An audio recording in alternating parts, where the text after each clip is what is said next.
Good afternoon BSc second year. अपन 3 दिन से कंटिन्यूली अपने लेक्चर चल रहे हैं, उसमें अपन बात कर रहे थे अबाउट फोटोसिंथेसिस वर्क डे में। ठीक है, फोटोसिंथेसिस में अपन डेफिनेशन ऑफ फोटोसिंथेसिस पढ़ चुके हैं। देन फोटोसिंथेसिस की प्रोसेस किस अपरेटस में या प्लांट के किस ऑर्गन में होती है, उसमें अपन ने बात की थी क्लोरोप्लास्ट में होती है। क्लोरोप्लास्ट की मैं बात करूं तो मैंने आप लोगों को बताया था कि प्लांट की जो लीफ है उस लीफ के मेसोफिल सेल में क्या पाए जाते हैं, क्लोरोप्लास्ट पाए जाते हैं। और क्लोरोप्लास्ट में ऐसा क्या होता है जिसकी वजह से फोटोसिंथेसिस हो, तो उसके लिए मैंने आप लोगों को कल बताया था क्लोरोप्लास्ट में पाया जाता है पिगमेंट सिस्टम। मींस बहुत सारे पिगमेंट्स का मिला हुआ एक सिस्टम पाया जाता है जिसे बोला जाता है पिगमेंट सिस्टम। उसमें कल अपन ने बात की थी मेनली होता है क्लोरोफिल ए, जिसे अपन बोल रहे थे रिएक्शन सेंटर। क्या बोल रहे थे बच्चों, रिएक्शन सेंटर।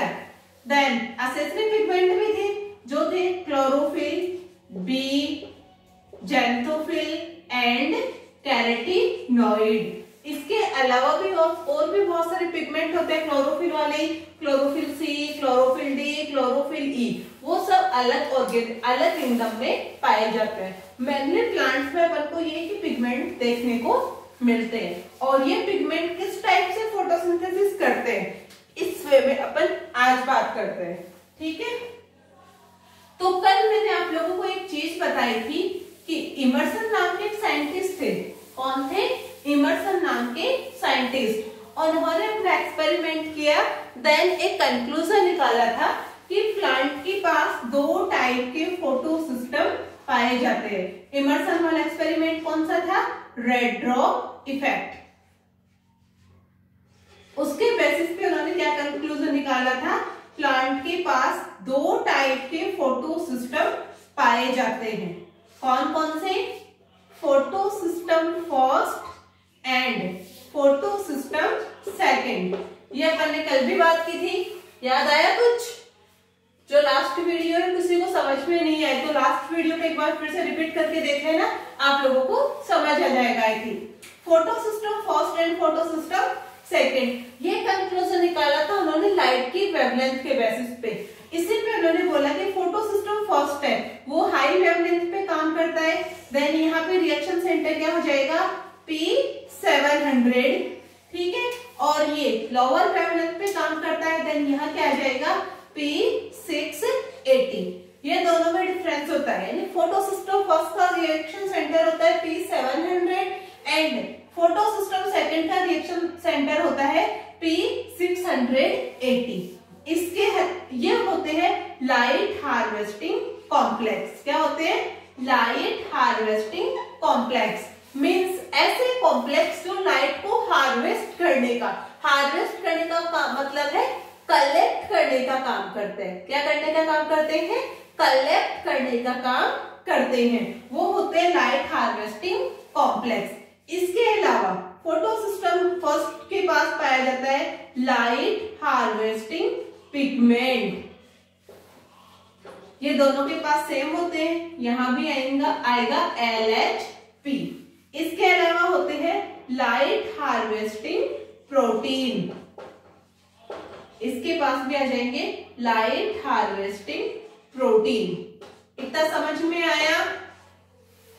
ठीक है, इसी में मैं बात करूं photo system first and second की, तो जो फोटो सिस्टम फर्स्ट है ये फर्स्ट एंड ये सेकंड।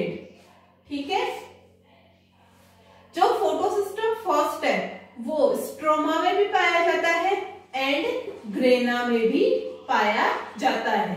ठीक है, लेकिन जो फोटो सिस्टम फर्स्ट सेकंड है वो ओनली स्ट्रोमा लेवल में अपन को देखने को मिलता है।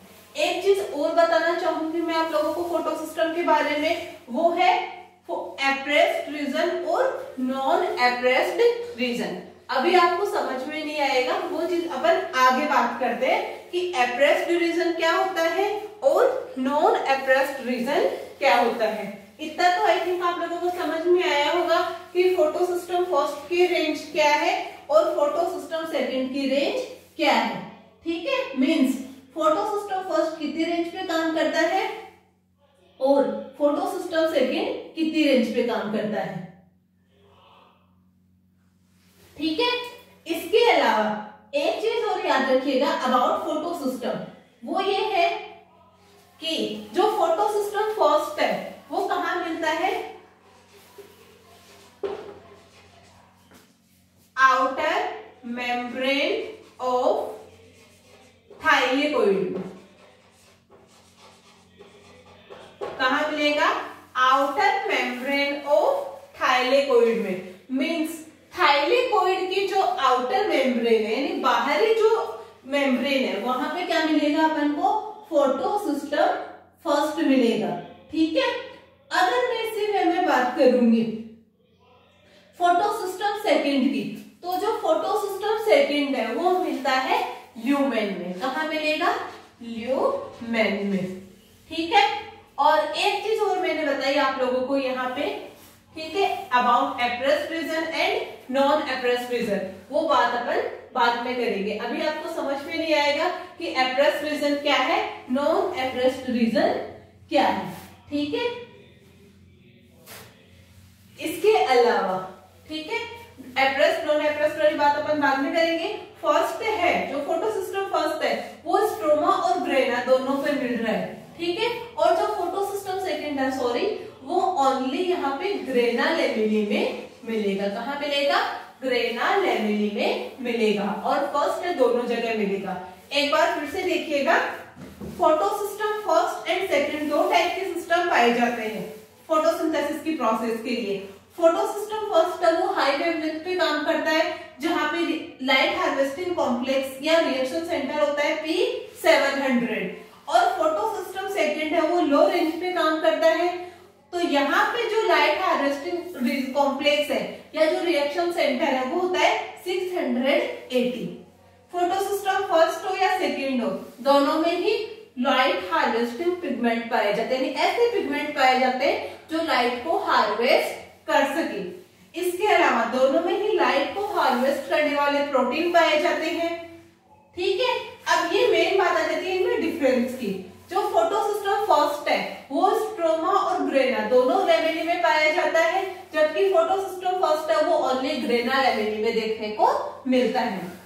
जो फोटोसिस्टम फर्स्ट है वो थाइलेकोइड की आउटर मेम्ब्रेन पे, जस्ट लाइक ये मान लीजिए थाइलेकोइड है, ये क्या है, थाइलेकोइड है, और इसकी आउटर मेम्ब्रेन यानी यहाँ पे क्या मिलेगा आपको, फोटोसिस्टम फर्स्ट देखने को मिलेगा। फोटोसिस्टम सेकंड की बात करूं तो ये यहाँ पे ल्यूमेन में क्या देखने को मिलेगा आपको, फोटोसिस्टम सेकंड देखने को मिलेगा। ये अपन ने माना है थाइलेकोइड, तो थाइलेकोइड की आउटर मेम्ब्रेन पे क्या मिल रहा है, फोटोसिस्टम फर्स्ट, एंड ये अपन को ल्यूमेन यानी फोटो थाइलेकोइड मेम्ब्रेन के अंदर क्या देखने को मिल रहा है, फोटोसिस्टम सेकंड। आई होप आप लोगों का ये photosystem first and photosystem second के जो छोटे छोटे कॉन्सेप्ट है वो क्लियर हुए होंगे, ठीक है। अब अपन आगे बात करते हैं फोटोसिस्टम की सीरीज में कि क्या होता है, कैसे काम करते हैं ये, ठीक है। तो आप लोग एक मिनट के लिए इसको फिर से समझने की कोशिश कीजिए। अगर कोई कंफ्यूजन है तो कमेंट सेक्शन के थ्रू आप कमेंट करके मुझे बता सकते हैं, ठीक है। अभी भी अपन ने एक बात की थी एप्रेस्ड रीजन की और नॉन एप्रेस्ड रीजन की, ठीक है, कि एप्रेस्ड रीजन कौन सा होता है एंड नॉन एप्रेस्ड रीजन कौन सा होता है, ठीक है। जब अपन को एप्रेस्ड और नॉन एप्रेस्ड रीजन समझ में आएगा तभी अपन बता पाएंगे कि फोटोसिस्टम फर्स्ट कहाँ है और फोटोसिस्टम सेकंड कहाँ है। इनकी पोजीशन पता लगने के बाद में अपन बता सकते हैं कि फोटोसिंथेसिस की प्रोसेस किस टाइप से होगी, क्योंकि आप लोगों को पता है कि फोटोसिस्टम की जो प्रोसेस है वो दो स्टेप में कंप्लीट होती है। वो दो स्टेप है, light reaction and dark reaction, ठीक है। तो एक बार मैं थाइलेकोइड की स्ट्रक्चर फिर से बताना चाहूंगी आप लोगों को। इस टाइप से एक के ऊपर एक अरेंज रहते हैं, याद है सबको, ठीक है। अभी मैंने आप लोगों को बताया था कि फोटोसिस्टम फर्स्ट है वो आउटर मेम्ब्रेन पे प्रेजेंट होता है, ठीक है, एंड फोटोसिस्टम जो सेकंड है वो कहाँ प्रेजेंट होता है, इनर मेम्ब्रेन पे प्रेजेंट होता है। यहाँ पे फर्स्ट है फोटोसिस्टम, यहाँ पे फोटोसिस्टम सेकंड है। तो जो आउटर पार्ट होता है, जो खाली जगह होती है, ठीक है, वो होता है नॉन एक्सप्रेस्ड रीजन, ठीक है, और जो इनर पार्ट है वो होता है एक्सप्रेस्ड रीजन, ठीक है। तो फोटोसिस्टम फर्स्ट कहां पाया जा रहा है? नॉन एक्सप्रेस्ड रीजन पे। फोटोसिस्टम सेकंड कहां पाया जा रहा है? एक्सप्रेस्ड रीजन पे। अब आप लोग एक चीज सोचिएगा, या मैं आप लोगों को एक चीज बताना चाहूंगी। अगर इस थायलाकोइड की मैं बात करूं तो यहाँ पे बाहर की ओर फोटोसिस्टम फर्स्ट है, यहाँ पे बात की जाए तो फोटोसिस्टम फर्स्ट यहाँ पे है, ठीक है। लेकिन यहाँ इन और की बात करूं तो फोटोसिस्टम कहाँ देखने को मिलेगा? यहाँ क्यों? कि यहाँ पे तो क्या होगा, नॉन एक्सप्रेस्ड रीजन है ही नहीं, ये रीजन तो चारों ओर से घिरा हुआ है। यहाँ पे अपन को क्या मिलेगा? फोटोसिस्टम सेकंड देखने को मिलेगा। तो ये समझ में आया एक्सप्रेस्ड रीजन क्या होता है, नॉन एक्सप्रेस्ड रीजन क्या होता है, और फोटोसिस्टम कहाँ पाया फर्स्ट कहाँ पाया जाता है, एंड फोटोसिस्टम सेकंड कहाँ पाया जाता है। फोटोसिस्टम फर्स्ट है वो पाया जाता है आउटर मेम्ब्रेन पे, एंड फोटोसिस्टम सेकंड है वो पाया जाता है इनर मेम्ब्रेन या फिर ल्यूमेन में। आई होप आप लोगों को ये समझ में आया होगा, ठीक है। अब अपन बात, फोटोसिस्टम दोनों हो गए अपने पास, फर्स्ट और सेकंड। अब अपन बात करते हैं अपने फोटोसिंथेसिस की। तो फोटोसिंथेसिस के लिए मैंने आप लोगों को बताया कि फोटोसिंथेसिस की प्रोसेस है वो बच्चों 2 स्टेप में कंप्लीट होती है। और 2 स्टेप कौन कौन से हैं? Light reaction and dark reaction. कौन कौन से हैं?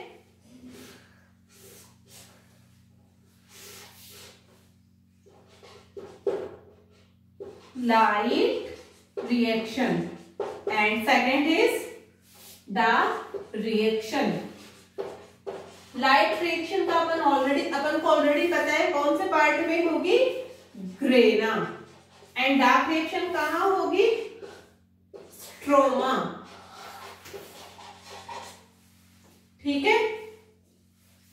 लाइट रिएक्शन का मतलब है ऐसी रिएक्शन जो लाइट की प्रेजेंस में ही कंप्लीट होती है, वो क्या कहलाएगी, लाइट रिएक्शन। यहाँ लाइट रिएक्शन से मेरा मतलब है डे टाइम से, ठीक है। अब देखिए लाइट रिएक्शन की जो प्रोसेस है वो किस टाइप से कंप्लीट होती है, कौन कौन से इसमें स्टेप आते हैं। पहले अपन लाइट रिएक्शन की बात करेंगे, देन अपन बात करेंगे डार्क रिएक्शन की, ठीक है। तो पहले अपन डिस्कशन कर लेते हैं अबाउट लाइट रिएक्शन, क्योंकि फर्स्ट स्टेप लाइट रिएक्शन ही है। जब तक लाइट रिएक्शन नहीं होगी तब तक डार्क रिएक्शन भी नहीं होगी, ठीक है। तो लाइट रिएक्शन की जो प्रोसेस है वो अपने पास किस टाइप से होती है ये अपन आगे बात करते हैं, ठीक है। सबसे पहले लाइट रिएक्शन की मैं बात करूंगी। तो लाइट रिएक्शन की जो प्रोसेस है उसमें 2 स्टेप होते हैं, ठीक है। लाइट रिएक्शन की जो प्रोसेस है वहां पे क्या होते हैं, 2 स्टेप होते हैं। फर्स्ट स्टेप यहां होता है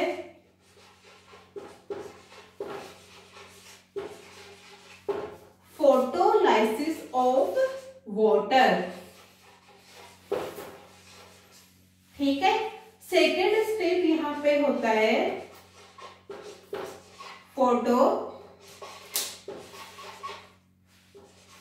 फोस्फोराइलेशन,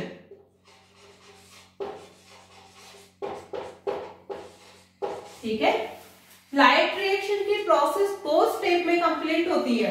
फर्स्ट स्टेप होता है यहाँ पे photolysis of water and second step होता है फोटोफॉस्फोराइलेशन। ये बताने से पहले अपन इनकी डिटेल में बात करने से पहले अपन एक बात और कर लेते हैं कि लाइट रिएक्शन के लिए रॉ मटेरियल क्या क्या होता है, ठीक है। रॉ मटेरियल का मतलब है कि लाइट रिएक्शन को करवाने के लिए अपन को पहले कच्चा माल कौन सा चाहिए। जैसे सब्जी बनाने के लिए पहले अपन को क्या क्या चाहिए होता है, वो सब्जी के लिए क्या हो गया, रॉ मटेरियल। ठीक है, मैगी बनाते हो, मैगी बनाने से पहले क्या क्या चाहिए, वो मैगी के लिए क्या हो गया, रॉ मटेरियल। इसी तरह अपन को लाइट रिएक्शन करवाने के लिए लो क्या क्या चाहिए, वो हो गया यहाँ का रॉ मटेरियल। और जो बनेगा आफ्टर रिएक्शन वो हो जाएगा प्रोडक्ट ऑफ लाइट रिएक्शन। ठीक है, तो लो मटेरियल में अपन को सबसे पहले चाहिए यहाँ पे H2O। ठीक है, एटमॉस्फेयर में जो H2 है वो क्या काम करता है, रॉ मटेरियल का काम करता है। इसके अलावा अपन को यहाँ पे क्या चाहिए, एटमॉस्फेरिक CO2। क्या चाहिए अपन को यहाँ पे, एटमॉस्फेरिक CO2। ठीक है, और एटमॉस्फेरिक CO2 के अलावा और भी चीजें अपन को चाहिए होती है। ठीक है, वो है यहाँ पे लाइट।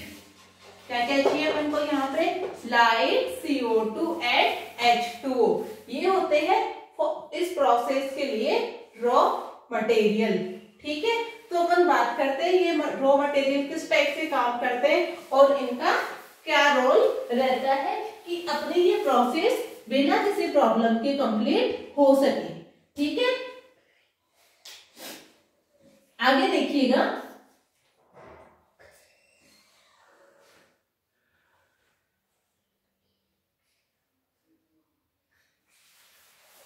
रॉ मटेरियल की बात कर ली।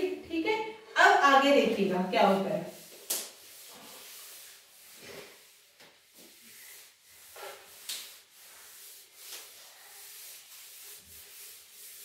पहले स्टेप को अपन लेके चलते हैं। पहले स्टेप अपने क्या थी, फोटोलाइसिस ऑफ वाटर।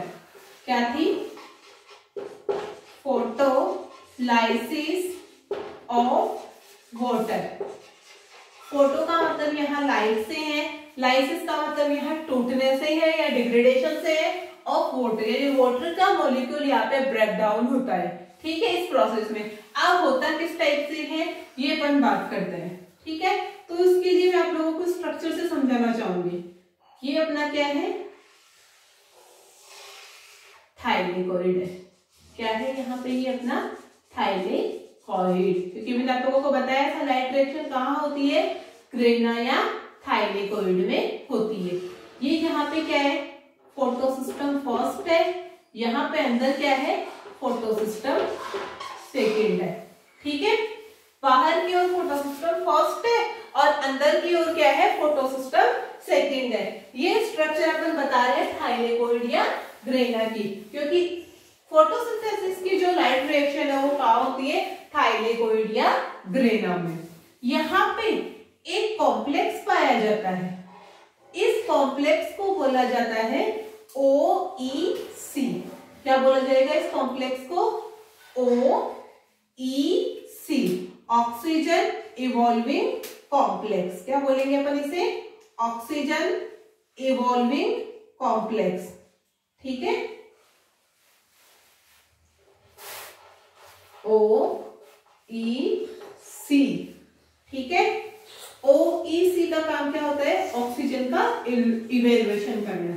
ठीक है, कॉम्प्लेक्स का नाम क्या है अपने पास, OEC यानी ऑक्सीजन इवॉल्विंग कॉम्प्लेक्स। इसी ऑक्सीजन इवॉल्विंग कॉम्प्लेक्स के पास में और भी चीजें होती है, कैल्शियम, क्लोरीन और Mn फॉर मैग्नीज। क्या क्या होते हैं, कैल्शियम, क्लोरीन एंड मैग्नीज।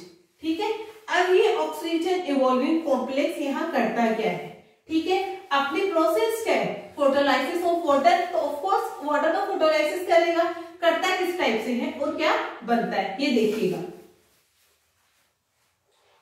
ये H2O के मॉलिक्यूल है, इनका फोटोलाइसिस होता है जिससे क्या बनते हैं, 4 प्रोटॉन बनते हैं, 4 इलेक्ट्रॉन बनते हैं, प्लस ऑक्सीजन बनती है। क्या क्या बनता है, H2O की स्प्लिटिंग हो रही है, यहाँ पे H2O की स्प्लिटिंग से 4 प्रोटॉन बनेंगे, 4 इलेक्ट्रॉन बनेंगे। ठीक है, एंड ऑक्सीजन बनेगी। ये ऑक्सीजन एटमॉस्फेयर में रिलीज हो जाएगी। कहाँ रिलीज हो जाएगी, एटमॉस्फेयर में। अपन बोलते हैं ना कि प्लांट से अपन को क्या मिलती है, ऑक्सीजन मिलती है, वो ऑक्सीजन में टाइप सी कैटेगरी में मिलती है। ठीक है, ये जो 4 इलेक्ट्रॉन बने हैं ये कहाँ चले जाएंगे, फोटोसिस्टम सेकंड के पास। कहाँ चले जाएंगे, फोटोसिस्टम सेकंड के पास ये चले जाएंगे। ठीक है, और ये जो 4 प्रोटॉन है ये यहीं पे रहेंगे, यहीं पे इनका क्या हो जाएगा, एक्युमुलेशन हो जाएगा। ठीक है, अब बात ये आती है कि ये इलेक्ट्रॉन है वो फोटोसिस्टम सेकंड के पास क्यों गए। ठीक है, इसके अलावा ये जो 4 प्रोटॉन के मॉलिक्यूल है ये यहीं पे क्यों रह रहे हैं, कोई ना कोई तो रीजन होगा, विदाउट रीजन कुछ नहीं होता है। ठीक है, तो अपन बात करेंगे कि ये सारी प्रोसेस कैसे हो रही है। ठीक है, एक बार फिर से रिपीट करना चाहूंगी, फोटोलाइसिस ऑफ वाटर को। ठीक है, कुछ नाम ऐसे जो आप लोग फर्स्ट टाइम सुन रहे हो, तो फोटोलाइसिस ऑफ वाटर में क्या है, मैंने आप लोगों को बताया कि जो लाइट रिएक्शन है वो कहाँ होती है, ग्रेना में। कहाँ होगी, ग्रेना या थाइलेकोइड में। और अपन ने बात की थी फोटोसिस्टम 2 है, photosystem first and photosystem second.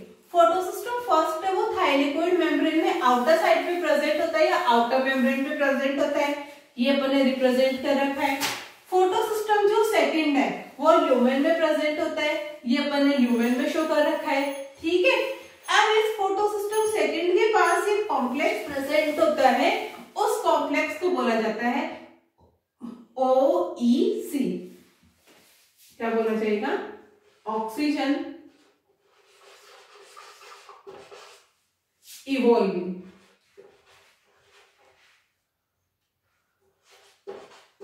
Oxygen evolving complex. ठीक है, इस OEC के पास में प्रेजेंट होते हैं calcium ions, chlorine ion, chloride ions and manganese. इनका भी अपना अलग रोल होता है, वो अपन आगे बात करेंगे, क्योंकि बिना रोल के तो कुछ नहीं होता है। ठीक है, आपका भी अपना रोल है, वैसे ही इनका भी अपना रोल होता है। ठीक है, अब ये प्रोसेस कैसे होती है, प्रोसेस अपनी क्या है, ऊपर देखिएगा, photolysis of water means H2O के मॉलिक्यूल की स्प्लिटिंग होना या फिर लाइट के प्रेजेंस में वाटर मॉलिक्यूल का लाइसिस होना। लाइसिस का मतलब होता है नष्ट होना या उसका ब्रेकडाउन होना या टूट जाना। तो यहाँ पे मैंने आपको बताया था एज ए रॉ मटेरियल अपन CO2 काम में ले रहे हैं, H2O काम में ले रहे हैं। ठीक है, इसके अलावा लाइट अपन काम में ले रहे हैं। तो देखिए सबसे पहले यहाँ पे H2O की स्प्लिटिंग किस टाइप से होती है, ये H2O के मॉलिक्यूल है, ये स्प्लिट होंगे यानी ब्रेकडाउन होंगे और इससे क्या बनेंगे, 4 प्रोटॉन।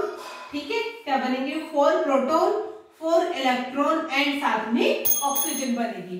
ये ऑक्सीजन क्या होगी, एटमॉस्फेयर में रिलीज हो जाएगी। ठीक है, और ये जो 4 इलेक्ट्रॉन बने हैं, ये 4 इलेक्ट्रॉन कहाँ चले जाएंगे, अपने फोटोसिस्टम सेकंड के पास चले जाएंगे। कहाँ चले जाएंगे, फोटोसिस्टम सेकंड के पास में चले जाएंगे। और ये जो 4 प्रोटॉन बने हैं ये यहीं पे ही स्टोर या एक्युमुलेट हो जाएंगे। इस टाइप से फोटोलाइसिस ऑफ वाटर कंप्लीट होता है, या फिर मैं ये कहूँ फर्स्ट स्टेप कंप्लीट होती है। फर्स्ट स्टेप के बाद में अपनी स्टेप आती है फोटोफॉस्फोराइलेशन, जो कि होती है सेकंड स्टेप। क्या होती है अपनी सेकंड स्टेप, फोटोफॉस्फोराइलेशन। इस फोटोफॉस्फोराइलेशन में अपन को ये समझ में आएगा कि ये 4 इलेक्ट्रॉन है जो स्प्लिटिंग से बने हैं, ये फोटोसिस्टम सेकंड के पास क्यों गए। ऐसा क्या था फोटोसिस्टम सेकंड के पास कि ये चारों के चारों इलेक्ट्रॉन ही चले गए और ये चारों प्रोटॉन यहीं पे एक्युमुलेट क्यों हुए। ये चीज अपन को समझ में आएगी फोटोफॉस्फोराइलेशन के थ्रू। ठीक है, फोटोफॉस्फोराइलेशन समझाने से पहले मैं आप लोगों से एक बात पूछना चाहूंगी। मैंने आप लोगों को बताया, ठीक है, कि जो लाइट रिएक्शन है वो कहाँ हो रही है, ग्रेना में। कहाँ हो रही है, ग्रेना में। और जो डार्क रिएक्शन है वो कहाँ हो रही है, स्ट्रोमा में। ठीक है, तो ग्रेना वाला तो अपने साथ में चल ही रहा है कि थाइलेकोइड में हो रही है। इसका रीजन मैंने आप लोगों को बता दिया, क्योंकि यहाँ पे पिगमेंट सिस्टम है। जिसमें क्लोरोफिल ए है, बी है, ज़ेंथोफिल है, कैरोटीनॉइड है। वो क्या कर रहे हैं, पिगमेंट सिस्टम लाइट को एब्जॉर्ब कर रहे हैं और आगे ट्रांसमिट कर रहे हैं ताकि ये प्रोसेस हो सके, क्योंकि लाइट की प्रेजेंस में होती है। अब एक क्वेश्चन आप लोगों के माइंड में ये आना चाहिए कि जो डार्क रिएक्शन है वो स्ट्रोमा में क्यों होती है।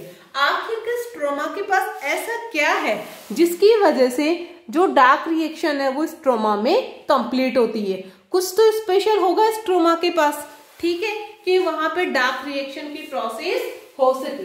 तो इस प्रोसेस को समझाने के लिए, इस कॉन्सेप्ट को समझाने के लिए ये बताना चाहूंगी, ध्यान से सुनिएगा। जो डार्क रिएक्शन की प्रोसेस है वो कुछ ना कुछ स्पेसिफिक एंजाइम्स की प्रेजेंस में होती है। हर एक रिएक्शन को करवाने के लिए कोई ना कोई एंजाइम होना चाहिए, ठीक है। इसी सीरीज में जो डार्क रिएक्शन है, तो डार्क रिएक्शन की प्रोसेस को करवाने के लिए जो एंजाइम काम में आते हैं, जो एंजाइमेटिक मशीनरी काम में आती है, वो एंजाइम किसके पास पाए जाते हैं, स्ट्रोमा के पास पाए जाते हैं। ग्रेना थोड़ा गरीब है, इसके पास ये वाला एंजाइम नहीं है। यही रीजन है कि जो डार्क रिएक्शन की प्रोसेस है वो कहाँ होती है, स्ट्रोमा में कंप्लीट होती है, ना कि ग्रेना में। फिर से सुनिएगा, डार्क रिएक्शन को कंप्लीट करने के लिए कुछ स्पेसिफिक एंजाइम्स की नीड होती है और वो एंजाइम्स कहाँ पाए जाते हैं, स्ट्रोमा वाले पार्ट में पाए जाते हैं। यही रीजन है कि डार्क रिएक्शन की प्रोसेस है वो स्ट्रोमा में कंप्लीट होती है, ना कि ग्रेना में। और लाइट रिएक्शन की प्रोसेस कहाँ कंप्लीट होगी, ग्रेना या थाइलेकॉइड में, क्योंकि यहाँ पे लाइट को हार्वेस्ट करने के लिए या लाइट को एब्जॉर्ब करने के लिए क्या पाया जाता है, पिगमेंट सिस्टम पाया जाता है। और ये पिगमेंट सिस्टम क्या करते हैं, अलग अलग वेवलेंथ की या अलग अलग रेंज की लाइट को एब्जॉर्ब करते हैं और फोटोसिंथेसिस की प्रोसेस को कंप्लीट करवाते हैं, ठीक है। तो फोटोलाइसिस ऑफ वाटर समझ में आया सबको। इसके अलावा ये भी समझ में आया कि दो टाइप के फोटो सिस्टम होते हैं, photo system first and second. दोनों में कुछ स्पेसिफिक डिफरेंसेस, कुछ सिमिलरिटीज थी, वो अपन ने डिस्कस की आज, ठीक है।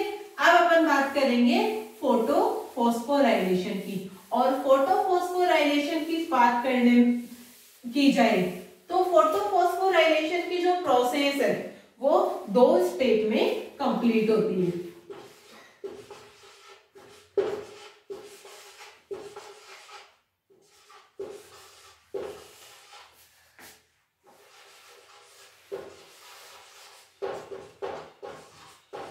ठीक है, फोटो फॉस्फोराइलेशन की प्रोसेस दो स्टेप में कंप्लीट होती है।